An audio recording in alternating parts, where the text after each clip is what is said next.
Daily taste the daily.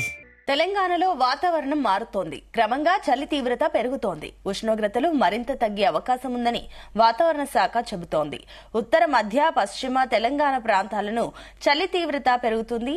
కనిష్ట ఉష్ణోగ్రతలు శీతల వాతావరణం నేపథ్యంలో వాతావరణం రాష్ట్ర వ్యాప్తంగా అటు కనిష్ట ఉష్ణోగ్రతలు పడిపోయాయి.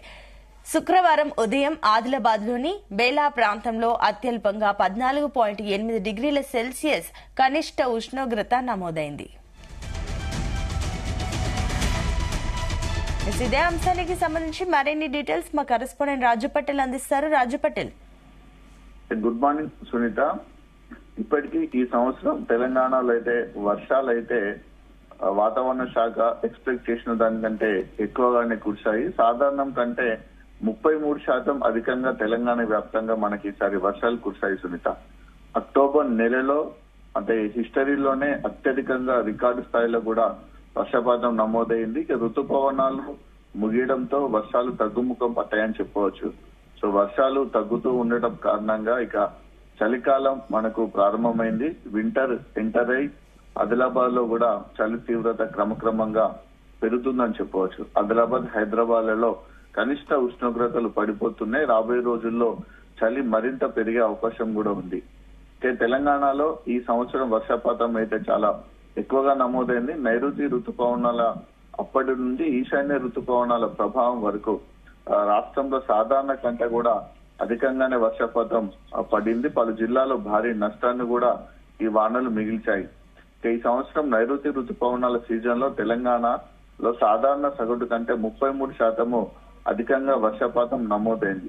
తెలంగాణ రాష్ట్ర అభివృద్ధి ప్రణాళిక ఇచ్చినటువంటి ఇన్ఫర్మేషన్ ప్రకారము ఈ ఋతుపవనాల కారణంగా రాష్ట్రంలో ఏకంగా 98.48 సెంటీమీటర్ల వర్షపాతం నమోదైంది. ఇది సాధారణ సగటు కంటే సగటు అయిన 73.11 సెంటీమీటర్ల కంటే చాలా ఎక్కువ.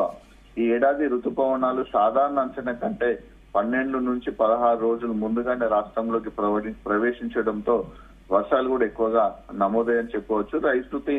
ఋతుపవనాలు ముగిసిన తర్వాత కూడా అక్టోబర్ నెలలో వర్షాలు అయితే తీవ్రత తగ్గలేదు. రికార్డు స్థాయిలో అక్టోబర్ నెలలో వర్షాలు పడ్డాయి.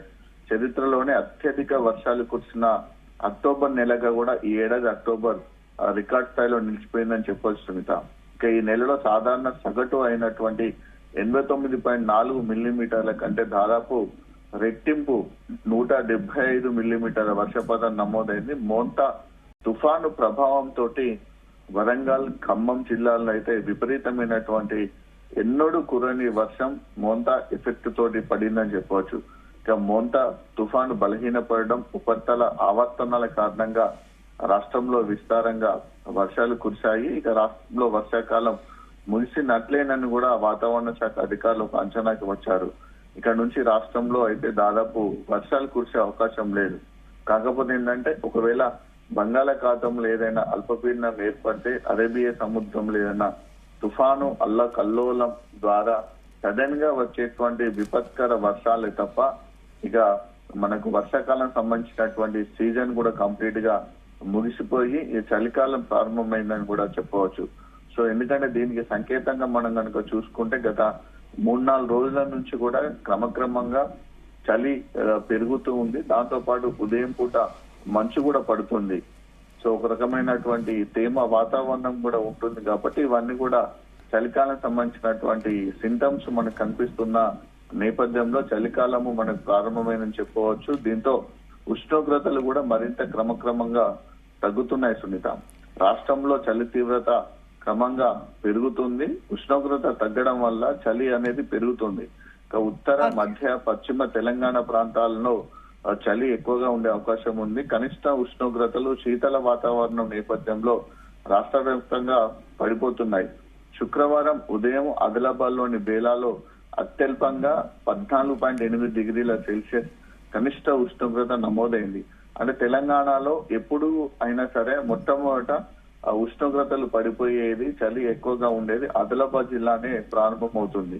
ఎందుకంటే తెలంగాణ కాశ్మీరంగా పేర్కొన్నటువంటి ఆదిలాబాద్ లోనే ఉష్ణోగ్రతలు చాలా వరకు తగ్గిపోతుంటాయి. లాస్ట్ ఇయర్ మాత్రము 5 డిగ్రీల సెల్సియస్ వరకు కూడా ఉష్ణోగ్రతలు పడిపోయాయి. అంటే ఏజెన్సీ ఏరియాల్లో కూడా చలి తీవ్రత కూడా ఈసారి చాలా ఎక్కువగా ఉండే అవకాశం ఉంది సునీత.